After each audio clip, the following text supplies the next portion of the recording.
माननीय मुख्यमंत्री आदरणीय नीतीश कुमार जी की सरकार है। ये सरकार किसी को न बचाने वाली है न किसी को फंसाने वाली है, और चाहे वो खादी वाला हो। सासाराम में देर रात जन्मदिन मना रहे युवकों और यातायात डीएसपी के बीच हुई झड़प के परिणाम स्वरूप हुए गोलीकांड में एक युवक की मृत्यु के मामले में बिहार सरकार के श्रम संसाधन मंत्री संतोष सिंह ने घटनास्थल का निरीक्षण किया। इस दौरान उन्होंने कहा कि यदि बादल सिंह का हत्यारा डीएसपी आदिल है तो संविधान के अनुसार उसे सजा मिलने से कोई नहीं रोक सकता। घर गया था, उनके आश्रितों से मैं मिला था, उनके पिता से और परिवार से, और मैंने उनका भी बयान सुना किस किस परिस्थिति में घटना हुई, कैसे मर्डर हुआ।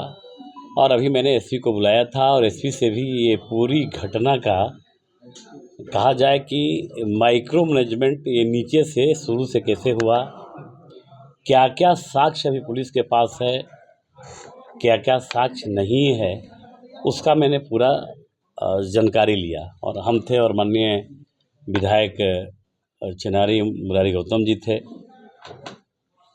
तो पुलिस और उनके आश्रित से मिलने के बाद ये कहीं से कोई दुविधा नहीं है।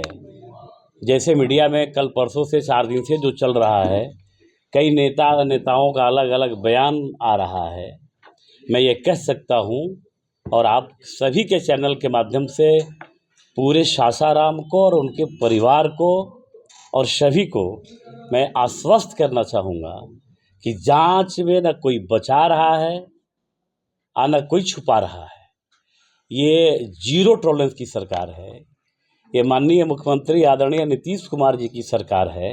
ये सरकार किसी को न बचाने वाली है न किसी को फंसाने वाली है, और चाहे वो खादी वाला हो और चाहे वो खाकी वाला हो, अगर गलती करेगा, कॉन्स्टिट्यूशन बियॉन्ड काम करेगा, अपराध करेगा तो सज़ा उसको भोगना ही है, और नहीं तो इस लोक में नहीं रहेगा तो परलोक में रहना पड़ेगा। ये इसकी सरकार है।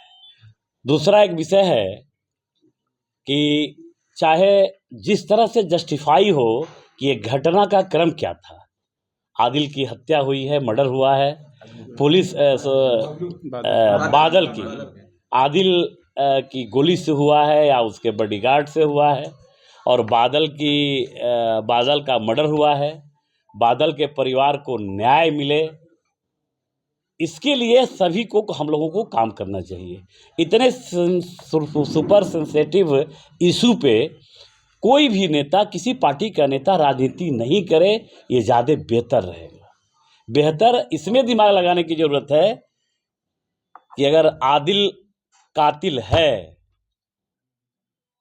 अगर बादल का कातिल आदिल है, तो उसको न्याय संगत, न्याय से परिपूर्ण जो संवैधानिक जो मेरी परंपरा है और जो मेरा परिधि है, उसके अनुसार उसको सज़ा मिले, चाहे वो फांसी का हो, चाहे जेल का हो, चाहे जो सज़ा हो।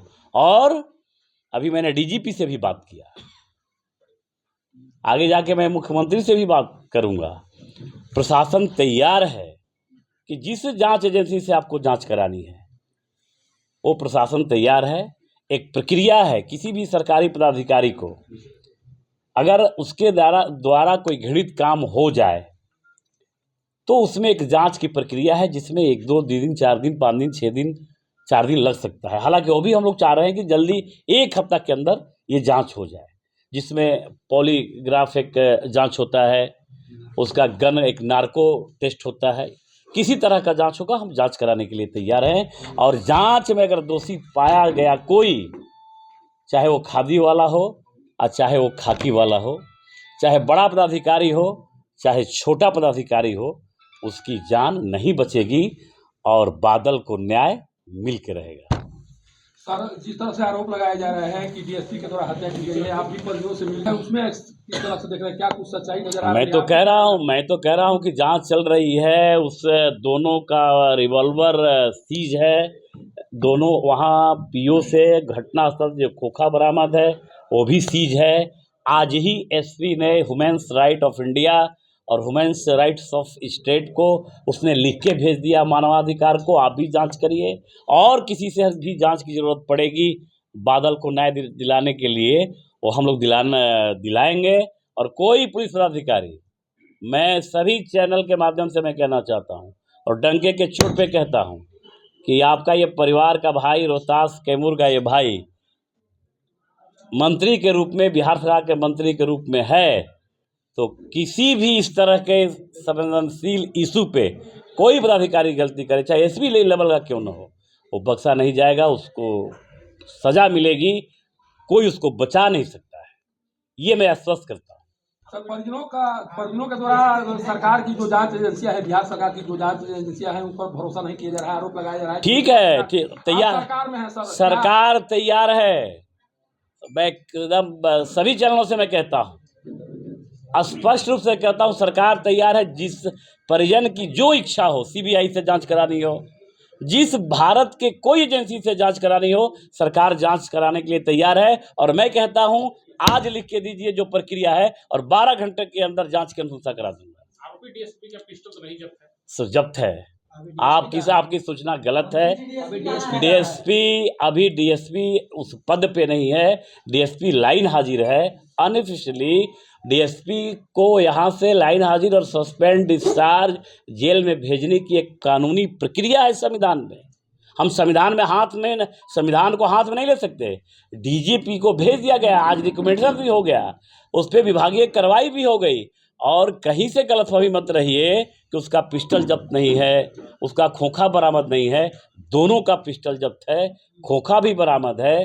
प्रोसीडिंग के लिए डीजीपी को लिख भी दिया गया है और जल्दी कहा गया है।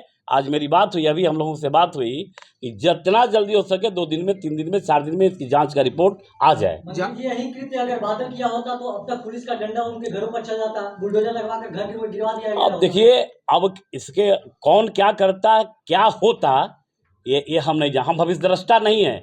आप भविष्यद्रष्टा हो सकते हैं, कल क्या होगा आप जान सकते हैं। हमको जानकारी नहीं है। हमको सिर्फ इतना जानकारी है कि रोहतास कैमूर के एक प्रतिनिधि होने के नाते, एक इस पूरे समाज रोहतास कैमूर के एक भाई होने के नाते, एक जिम्मेवार पद पे रहने के नाते मैं इतना जरूर करूँगा। रोहतास से मिथिलेश कुमार की रिपोर्ट।